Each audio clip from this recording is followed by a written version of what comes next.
जो भगवत भक्ति से वंचित है वो सब कहीं ना कहीं से रजोगुण तमोगुण में है।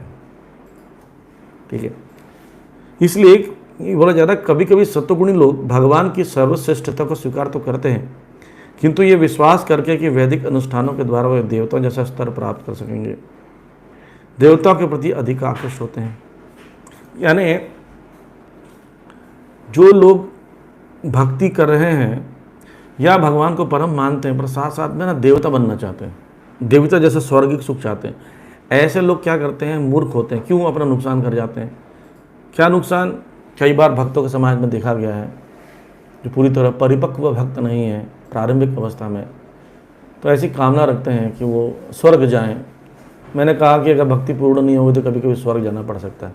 तो बोलते सच बताइए प्रभु जी, सही में न स्वर्ग जाने मिलेगा? बोला हाँ, और मैं जितनी भक्ति कर रहा हूँ स्वर्ग चल रहा हूँ। मतलब हो सकता है चले जाएँ, तब तो यहीं भक्ति रोक देनी चाहिए, स्वर्ग जाके आएंगे आराम से भक्ति करेंगे। लेकिन याद रखिए स्वर्ग से आप जब वापस आएंगे तो कलयुग बहुत घोर हो चुका होगा, भक्ति करना कठिन हो चुका होगा। श्री प्रभुपाद के शिष्य जो यहाँ से जा चुके होंगे, है ना, और आपको भक्ति के हर पग में कठिनाई मिलेगी।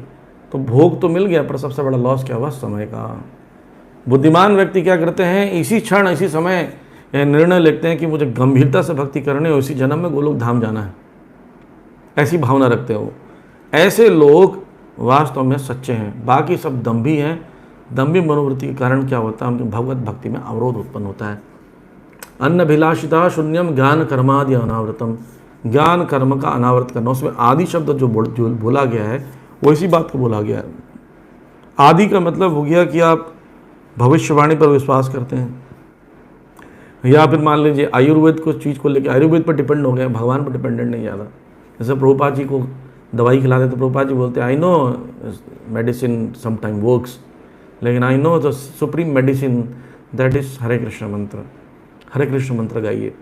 ये प्रभुपाद जी की भावना थी। तो इसमें जो चर्चा चल रही है, कभी कभी ऐसा देखा गया सत्वगुण काम करता है, तमोगुण काम करता है, उसके हिसाब से रिएक्शन मिलता है। इसलिए वैसे व्यक्ति को सत्वगुण में लाने के लिए वैदिक ग्रंथ बताए गए हैं। आपने सुना होगा कभी कभी, जैसे हिरण्यकशिपु ने बहुत अच्छा लेक्चर दिया, कंस ने लेक्चर दिया, कंस ने देवकी को बहुत बढ़िया लेक्चर दिया था, है ना, मारना चाह रहे देवकी को, और तो बोले कि तो रो रही तो रोती क्यों? शरीर तो नश्वर है, एक दिन चला जाएगा, आत्मा नहीं मरेगा। नैनम छिदंती शस्त्राणि नैनम दति भावक, उन्हें सब कहा। तो इस प्रकार से देखा जाता है। जैसे अब आता है जब स्वर्ग जो पर्व है, जो भगवान स्वर्गारोहण महाभारत में आता है, जब पांडव जा रहे हैं स्वर्ग लोग, उस दौरान देखते हैं कि स्वर्ग पहुंचने के जैसे पहुंचते हैं तो धर्म के रक्षक भी हैं और धर्म के अवतार भी हैं। युधिष्ठिर महाराज से पूछते हैं कि आपकी स्पेशल क्या इच्छा बताओ, तो बोलते हैं हम लोग कहाँ जाने वाले हैं वो थोड़ा विवरण मिल रहा है और उस जगह को एक बार दिखा दें। तो बोलते देखिए महाराज युधिष्ठिर, आप नरक जाने वाले हैं और उसके बाद स्वर्ग जाएंगे। तो बोलते हैं कि मेरे रिश्तेदार सब कहाँ हैं, वो भी देखना चाहता हूँ। तो वो जाते हैं, पहले स्वर्ग लेके जाते हैं, तो वहाँ देखते हैं दुर्योधन बैठा बड़ा शराब वराब पी रहा मस्त, हाँ सोमरस पान कर रहा है दुर्योधन। उनको आश्चर्य होता है, यार बड़ा इतने आतंक मचाया धरती पर, इसके साथ ये खतरनाक लोग जो लोग हैं, जितने लोग दम्भी लोग, दोषी लोग सब यहाँ पर एंजॉय कर रहे हैं, ये तो गलत हो रहा है हमारे साथ, हमको नरक भेज रहे हैं, इनको स्वर्ग में बैठा रखा है।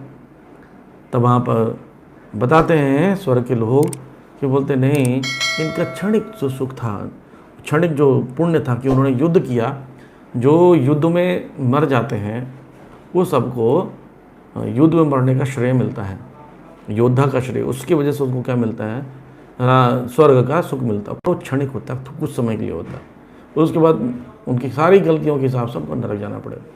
जिसका जो पार्ट कम होगा वो पहले दिया जाता है, जिसका पुण्य कम है तो पुण्य पहले दे देंगे, जिसका पाप कम है पहले पाप दे देंगे।